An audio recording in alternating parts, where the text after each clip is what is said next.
ഖബറെന്ന് കേട്ടാൽ തൽക്ഷണം ഞെട്ടേണ്ടതാ. കണ്ടാലുടൻ വാവിട്ട് നീ കരയേണ്ടതാ. മേടയ്ക്ക് പകരം മാളമാ സുബ്ഹാന. റബ്ബേ അതിൽ കിടക്കേണ്ടതാണ് അസ്മാന. അതിലുള്ള ബാബുകൾ ഭദ്രമായി പൂട്ടുന്നതാ.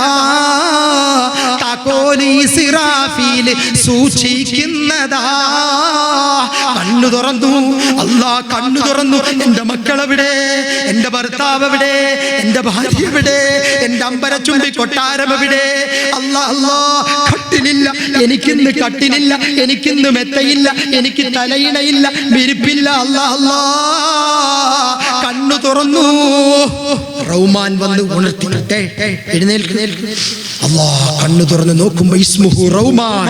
റൗമാൻ വന്നിട്ട്, മോനെ ഈ വീട് പേടിയാവുന്നല്ലേ?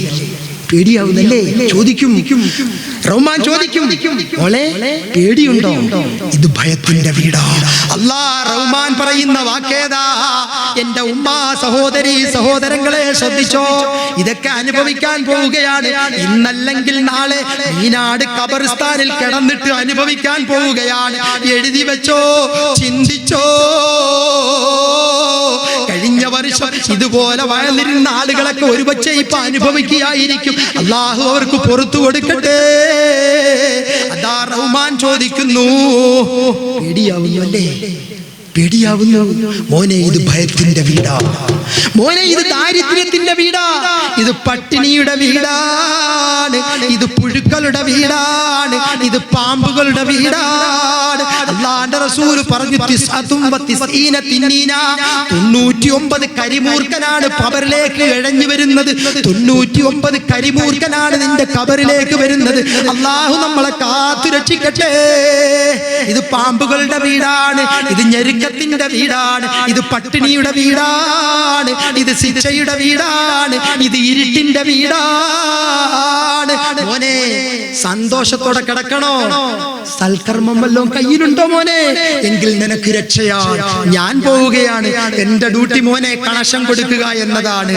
കണക്ഷൻ കൊടുക്കൽ മാത്രമാ മോനെ. ഇപ്പൊ വരും മുങ്കറും വനക്കീർ, മുങ്കറും വനക്കീർ. അല്ലാ അല്ലാ, അല്ലാഹുവിന്റെ റസൂൽ പറയുകയാണ്. ആ സമയത്ത് പറയും, മോനെ, എന്തേ റഹ്മാൻ പറയുന്നത്? മോനെ, സദഖയുണ്ടോ? നിനക്ക് പേടിക്കണ്ട. മോനെ, സദഖയുണ്ടോ? നിനക്ക് പേടിക്കണ്ട. അല്ലാഹു സദഖ ചെയ്യുന്നവരിൽ, നമ്മളെ ഖബറിന് വേണ്ടി സദഖ ചെയ്യുന്നവരിൽ അല്ലാഹു നമ്മളെ ഉൾപ്പെടുത്തട്ടെ. അതുകൊണ്ട് വിശ്വാസികളെ, ഖബറിന്റെ ഏറ്റവും വലിയ പ്രത്യേകതയാണ് അതാ, എന്റെ പ്രിയപ്പെട്ടവരെ, സദഖ. എന്നിട്ട് റഹ്മാൻ പോകുന്നു. പിന്നെ വരുന്നു മുങ്കർ നക്കീർ. പിന്നെ വരുന്നു മുങ്കർ നക്കീർ. അല്ലാഹു റസൂലുള്ള പറയുകയാണ്, അതാ ആനയുടെ കൊമ്പിരിക്കുന്നത് പോലെ, ആനയുടെ കൊമ്പിരിക്കുന്നത് പോലെ നീണ്ട പല്ലുകളാ.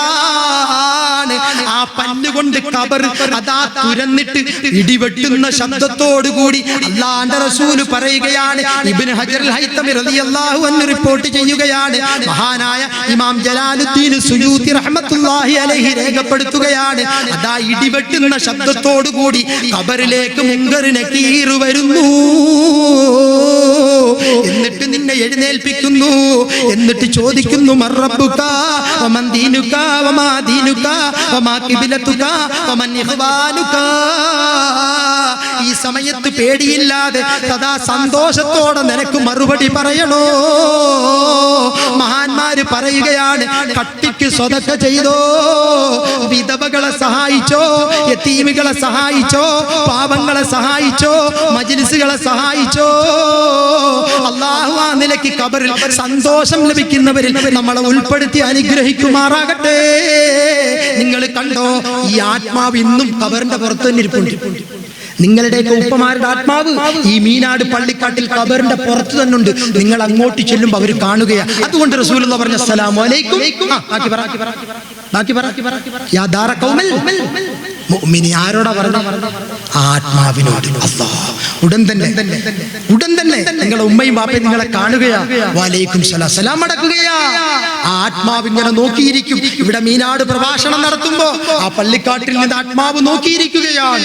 ആരാണ് റബ്ബേ എന്റെ ഈ ഖബർ ജീവിതത്തിന് വേണ്ടി എനിക്ക് എന്തെങ്കിലും ചെയ്യുന്നത്? എന്റെ മക്കളുണ്ട്, എന്റെ മോളുണ്ട്, എന്റെ ചെറുമോളുണ്ട്, അവർക്ക് സ്വർണമുണ്ട്, അവരുടെ കയ്യിൽ കാശുണ്ട്. ഈ ഉമ്മച്ചി ഓർത്ത് ആർക്കാട് കൊടുക്കാൻ മനസ്സുള്ളത്? ആത്മാവിങ്ങനെ നോക്കിയിരിക്കുമെന്ന് നബി മുഹമ്മദ് മുസ്തഫ സല്ലല്ലാഹു അലൈഹി വആലിഹി വസുഹാബിഹി വസല്ലം അവിടുന്ന് പഠിപ്പിച്ചു തരുമ്പോ, ഉമ്മ നമുക്ക് ഏറ്റവും ഖബറിലേക്ക് പോകുമ്പോ ഏറ്റവും സന്തോഷത്തോടെ പോകാൻ പറ്റുന്ന അമല് അത് സദഖയാണ്. അതുകൊണ്ടാണ് റസൂലുള്ളാഹി പറഞ്ഞത്, ഖബറിലേക്ക് പോകുമ്പോ 3 പേരെ കൂട്ടിക്കോ. ഒന്ന് സദഖത്തുൻ ജാരിയ, നല്ല നല്ല ധർമ്മങ്ങൾ ചെയ്തു വെച്ചോ, അത് ഖബറിന്റെ സന്തോഷമാണ്. അതുകൊണ്ട് ഉമ്മമാരെ, എന്റെ ഉമ്മമാരെ, സഹോദരിമാരെ, സഹോദരങ്ങളെ, ആരാണ് ഈ മജ്ലിസിലേക്ക്, ഈ മജ്ലിസിന് വേണ്ടി ഞാൻ ചോദിക്കട്ടെ, ആ ഖബർ ജീവിതം സന്തോഷകരമാകണം, ആനന്ദകരമാകണം. ഒന്നീ നിങ്ങൾക്ക് അല്ലെങ്കിൽ നിങ്ങളുടെ ഉപ്പമാർക്ക് നല്ല രീതിയിൽ പടച്ചവനെ, എന്റെ ഉപ്പയുടെ ആത്മാവിനെ കാണുന്നുണ്ട്, ഞാനിവിടെ പള്ളിക്കാമ്പോണ്ടിലുണ്ട്, എന്റെ ഉപ്പയുടെ ബർസഖിയായ ജീവിതം സന്തോഷമാകാൻ അല്ലാ ഞാനിതാ ഒരു സ്വർണത്തിന്റെ ഉരുപ്പടി കൊടുക്കുന്നു എന്ന നല്ല മനസ്സോടുകൂടി സ്വർണം തരാൻ മനസ്സുള്ള ഉമ്മമാരെ,